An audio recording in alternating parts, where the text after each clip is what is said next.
je vous présente la maison des sons Montessori. C'est une activité qui peut se faire à la maison. En classe Montessori, les enfants vont, dès l'âge de 3 ans, travailler une activité que vous pouvez faire à la maison, qui est Mon petit œil voit. Dans cette activité, on peut sélectionner des objets qui font partie de la maison des sons. À savoir que cette maison renferme donc des petites portes, et derrière chaque petite porte, vous trouverez des objets dont la particularité, c'est que chaque objet commence par le son que produit la lettre de chaque début de mot. Donc par exemple, derrière la porte L, la porte du L, dont on ne prononce jamais le nom de la lettre, vous verrez le lion, lion. Ou derrière la porte du A, vous trouverez anneau ou allumette. Voilà, j'ai donc sélectionné 4 petits objets que j'ai mis sur mon plateau. Et on peut faire cette activité dès l'âge de 3 ans, sans connaître encore les lettres, sans que les lettres rugueuses aient été présentées à l'enfant, juste pour apprendre à bien entendre les sons que produisent les lettres dans chaque mot. Au début, le premier travail que l'on peut faire, c'est de trouver le son que produit chaque début de mot. Par exemple, on peut dire « Mon petit œil voit un objet qui commence par L ». Et on insiste bien sur le son L. L'enfant peut ainsi prendre le lion. Ou mon petit œil voit un objet qui commence par V. Et l'enfant pourrait prendre la voiture. Quand l'enfant va commencer à grandir et qu'il commencera à bien discriminer les sons qui sont au début de chaque mot, on pourra aller chercher les sons au milieu des mots ou à la fin des mots. Par exemple, on pourrait discriminer le son O en le cherchant à la fin du mot anneau. Ou plus tard, discriminer le son I au milieu de lion. Voilà, ce travail est très important. On ne prononce jamais le nom des lettres. Si je veux parler du son B, je ne dis pas B. Ou du son R, du son R, je ne dis pas R.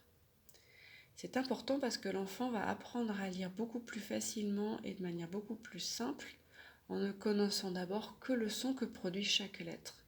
Et ainsi, il va pouvoir les associer, les coller les uns aux autres, et donc pouvoir lire le mot lama de cette façon. L, A, M, A. Et après, il accélérera jusqu'à arriver à lama. Voilà. Plus tard, il va pouvoir associer la graphie grâce aux lettres rugueuses avec le son le son qui est produit au début de chaque mot. Donc quand on pourra présenter la lettre A, donc en Montessori on le présente sur des lettres rugueuses, comme ça de manière sensorielle, il apprend et il engramme dans son cerveau la forme que produit la lettre, et c'est aussi une lettre cursive, car c'est vraiment le travail de l'écriture qui va de pair avec le travail de la lecture. On la présente ainsi, avec les 2 doigts qui servent pour tenir un crayon.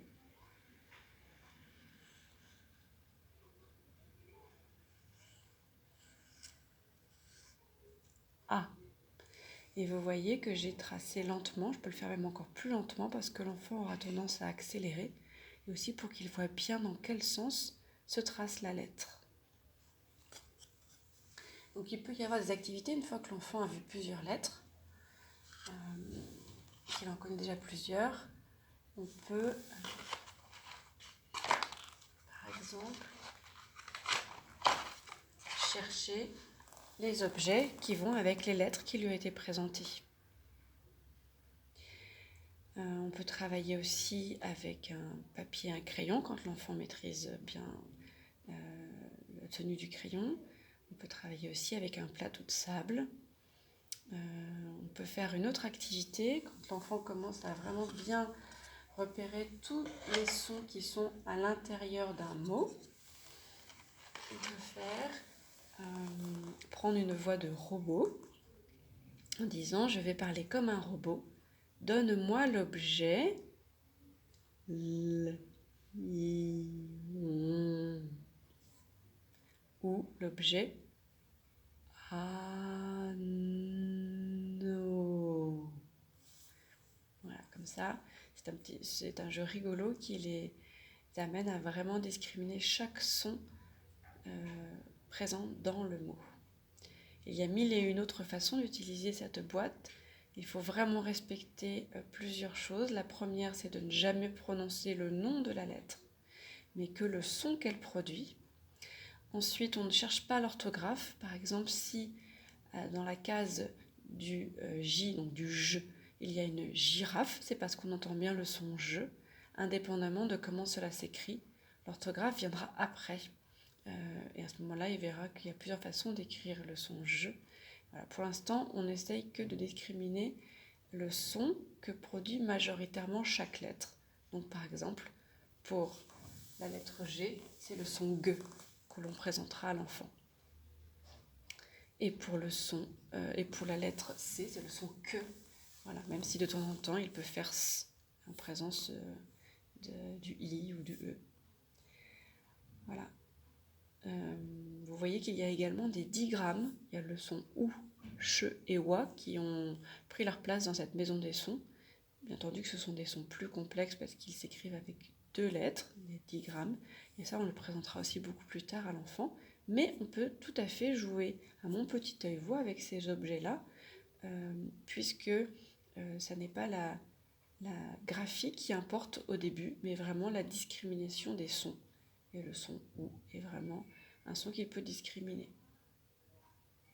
Il y a une difficulté avec le son OUA qui, lui, accroche 2 sons, on pourrait dire, le son OU et le son A, bien qu'il s'écrit OI et qu'on prononce nous OUA, mais des enfants vont vraiment capter qu'il y a OU et A. Donc ça, on peut aussi le noter avec l'enfant et le respecter. Il voudra des fois écrire OUA dans un mot quand il utilisera par exemple l'alphabet mobile. Vous pouvez donc trouver sur internet la présentation des lettres rugueuses. Vous pouvez trouver aussi l'utilisation de l'alphabet mobile et des dictées muettes. Tout ça, ça complète l'apprentissage de la lecture en Montessori. Et donc l'apprentissage de la lecture commence dès l'âge de 3 ans, déjà par le repérage des sons présents dans les mots. Voilà, je vous souhaite de belles activités avec vos enfants.